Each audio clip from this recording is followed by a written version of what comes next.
అందరికీ నమస్కారం.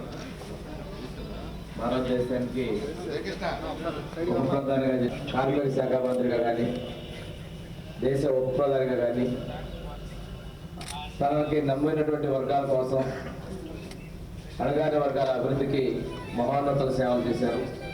తెలుగుదేశం పార్టీ సామాజిక న్యాయాన్ని దృష్టిలో పెట్టుకొని జగజ్జీవన్ రావు గారు, అంబేద్కర్ గారి ఆశయాలతోటి ఆ వర్గాల వారు ఎవరైతే వర్గాల కోసం పోరాటం చేశారో వారి హక్కుల కోసం కృషి చేస్తూ వారి ఉన్నతికి పోరాటం చేస్తుంది.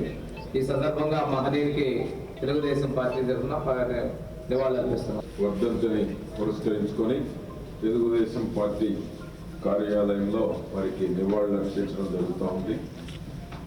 ముఖ్యంగా ఉప ప్రధానిగా కార్మిక శాఖ మంత్రి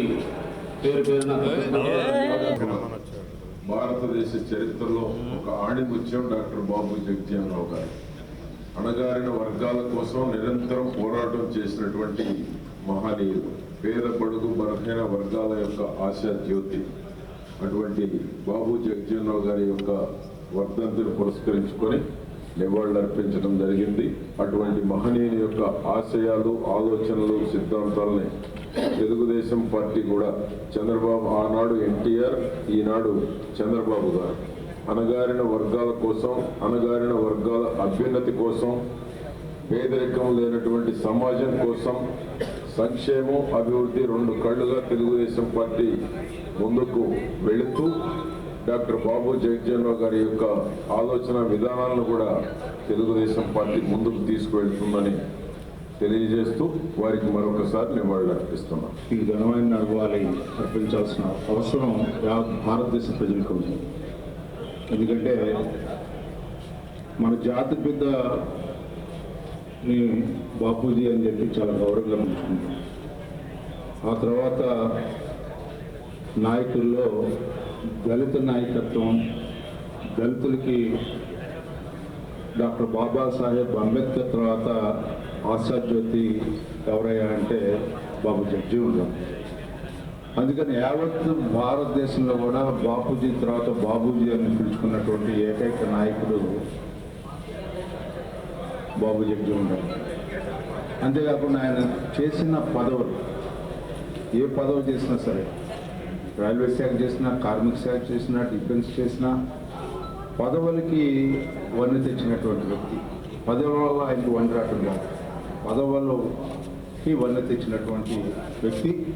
అంతేకాకుండా ఆ కుటుంబం ఆ తర్వాత కూడా రాజకీయాల్లో అవిరామంగా కొనసాగడానికి కారణం ఏమిటంటే ఆయన వేసిన పునాది.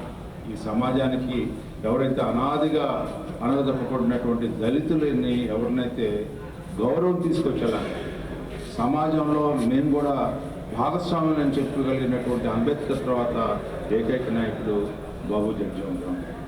అలాంటి వారి యొక్క ఆశయాలు, అంబేద్కర్ యొక్క ఆశయాలు కానీ, అదేవిధంగా జగజ్జీవన్ రావు గారి ఆశయాలు కానీ పుణికిపుచ్చుకున్నటువంటి పార్టీ తెలుగుదేశం పార్టీ. అలాంటి నాయకత్వం తెలుగుదేశం పార్టీ వ్యవస్థాపక అధ్యక్షులు నందమూరి తారక రామారావు మాటలతో చెప్పకుండా క్రియాశీలకమైనటువంటి అంశాల్లో వారు ఏదైతే వారి ఆశయాలు, వారి నినాదాలు, విధానాలుగా మార్చినటువంటి పార్టీ తెలుగుదేశం పార్టీ.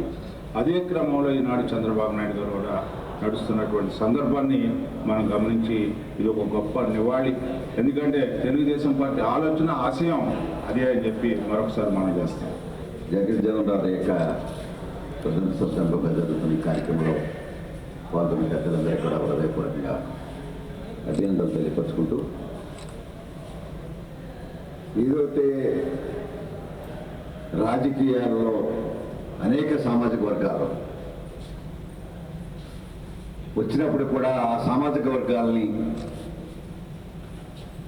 జీవితకాలం గుర్తించే విధంగా ఆ వర్గాలకి సేవ చేసిన వ్యక్తుల్లో జగజ్జీవన్ రావు గారు స్ఫూర్తి నాయకుడు అని చెప్పడానికి, గర్వంగా చెప్పడానికి సిద్ధంగా ఉన్నా.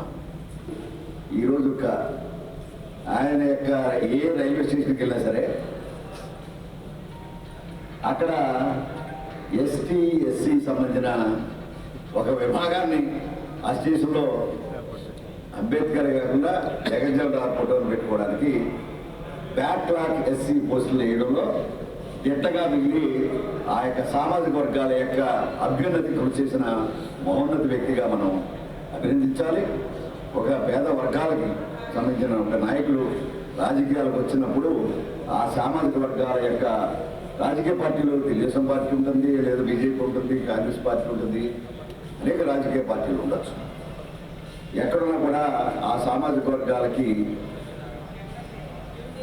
రాజకీయాలు వచ్చినప్పుడు ఆ సామాజిక వర్గాల గురించి ఎంతో కొంత పనిచేయవలసిన బాధ్యత, ఆ సామాజిక వర్గాలని ఆ రాజకీయ పార్టీలో మీరు నచ్చ చెప్పి ఒప్పించి